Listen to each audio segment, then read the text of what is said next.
Hello, habari, karibu sana. Hii ni Mazda Clinic Goba. Sasa moja kati ya swali ambalo nimeendelea kuulizwa na leo nilipigiwa simu na nimeona kuna comment pia kwenye TikTok account.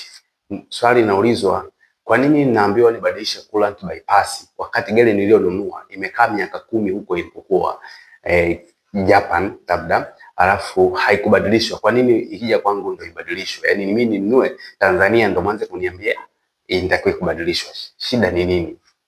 Yes. Ni moja kati ya swali zuri sana ambalo pia linatakiwa kujibiwa kwa logic. Kwa logic, yes. Sasa kitu cha kwanza, kwa nini tunabadilisha coolant bypass?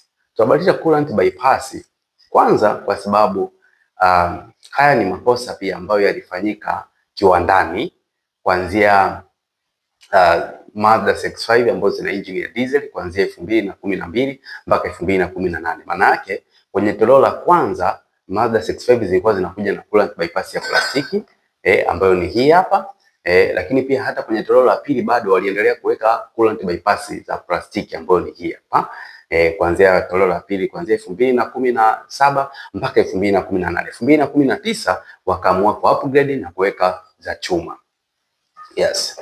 Kwa hiyo cha kwanza kabisa mpaka 2018 wanapoamua kutoa za plastiki, sasa kwanza kuweka bypass pipe za chuma, manake ilikuwa ni baada ya kupokea mrejesho kutoka kwa wateja wengi waliokuwa wamenunua Mazda ambazo zilikuwa na injini hii ya diesel, wakilalamika kwamba cha kwanza hii pipe imekuwa na kawaida ya kuoza.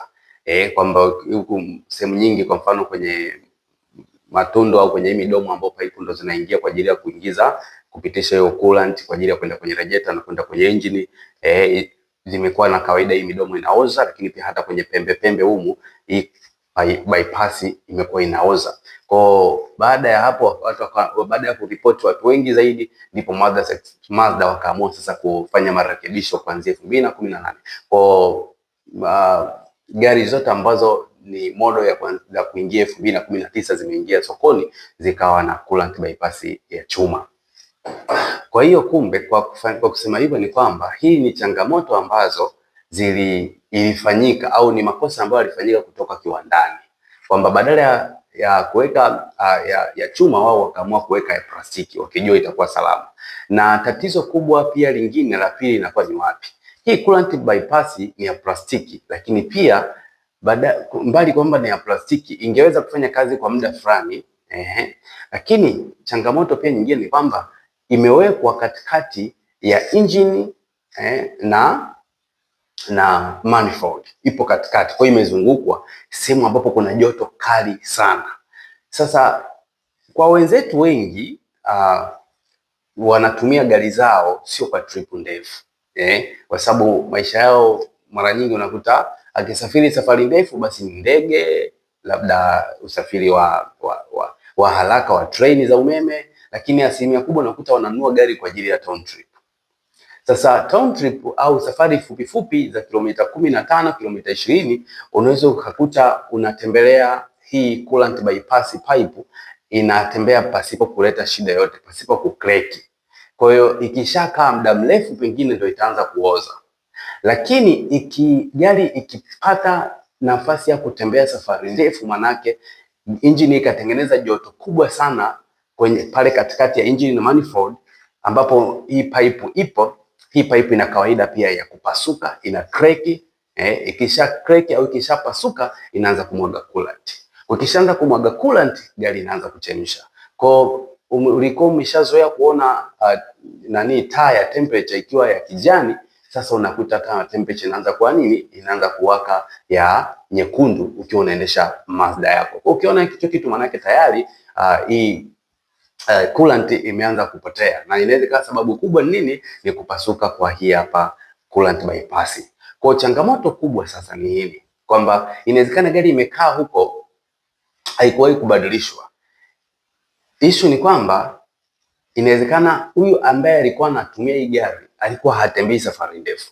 Kwa hiyo hii coolant bypass ilikuwa ikutani na joto kali sana ambalo lingesababisha ifanyeje? Ipasuke. Kwa mtu kama wewe ambaye umenunua gari ambayo nyingi hazikuwa zijabadilishwa, sababu kubwa ni hiyo. Kwa ikija huku utakachokutana nacho ni aidha ukiendelea kutumia pengine kwa safari fupi, unaweza usikutane na hiyo changamoto ya kupasuka, ile unaweza kukutana na changamoto ya nini, ya kuoza. Sawa, inakuwa inaoza. Kwa inawezekana sasa kipindi ambacho yule mtu alikuwa anauza hiyo gari, inawezekana ilikuwa ni kipindi ambacho hii coolant bypass ikawa imefikia kipindi cha kuanza kuoza polepole, kwa hiyo unaanza kukuta inaanza kuvujisha humu pembeni. Sawa. Kwa hiyo ili kuepuka aidha changamoto kama unasafiri safari ndefu, changamoto ya kukreki baada ya kukutana na joto kubwa sana la kwenye engine, inabidi ubadilishe. Lakini pia kitu cha pili, kama unatembea safari fupi pia, lakini inawezekana ikawa imeanza kuoza. Kwa ili kuepuka pia changamoto ya kuoza kwa sababu ya plastic, na inabidi ufanyeje, inabidi ubadilishe, sawa, mapema, ili kuepuka changamoto, kwa sababu usipobadilisha kuna kitu kingine ambacho mara nyingi kinatokea. Ukiangalia gari za Ulaya, kwa sisi ambao tumezoea sana gari za Ulaya, utagundua kwamba gari za Ulaya nyingi huwa coolant ikipungua kidogo inakwambia taa inawasha ya coolant, kuonyesha kwamba unatakiwa kufanya top up. Sawa, hapo gari haichemshi lakini imepungua tu coolant. Lakini kwa Mazda 65, Mazda Atenza hawajaweka huo mfumo, labda za mbele sana. Lakini hizi za saizi KE model hata KF hakuna huo mfumo ambao unaonyesha kwamba coolant imepungua kidogo taa iwake. Hapana. Kwa hiyo ukiona tu taa imeshaanza kuwaka, maana yake tayari umeshafika kwenye kiwango cha engine kwanza kufanyaje? Engine inaanza kuchemsha. Lakini pia kitu cha pili, utakuta coolant inaanza kumwagika. Ukifungua bonnet pale unakuta coolant nyingi imemwagikia kwenye engine, kwenye lile cover, kwenye radiator pale pameroa pale mbele pote. Kwa hiyo maana yake moja kati ya kesi kubwa inakuwa nini? Inakuwa ni hii hapa coolant bypass, kwa sababu ni ya plastiki. Kwa hiyo sasa ikiendelea hivyo inaenda engine ikiwa inachemsha inaunguza ile gasket, head gasket. Head gasket ikiungua pia, kitu cha pili, engine inaanza kuchanganya oil na coolant. Engine ikianza kuchanganya oil na coolant, tutaanza kuona moshi mweupe unatoka nyuma. Kwa hiyo kuona Mazda 65 muda mwingine inatoa moshi mweupe, sio kwamba turbo imekufa, sio kwamba DPF imezingua, lakini inawezekana ni head gasket sasa imeshazingua tayari. Kwa hiyo inachanganya coolant na oil. Lakini hivyo vyote inawezekana mara nyingi vikaanzia wapi? Vikaanzia kwenye hii, kwa sababu ni ya plastiki.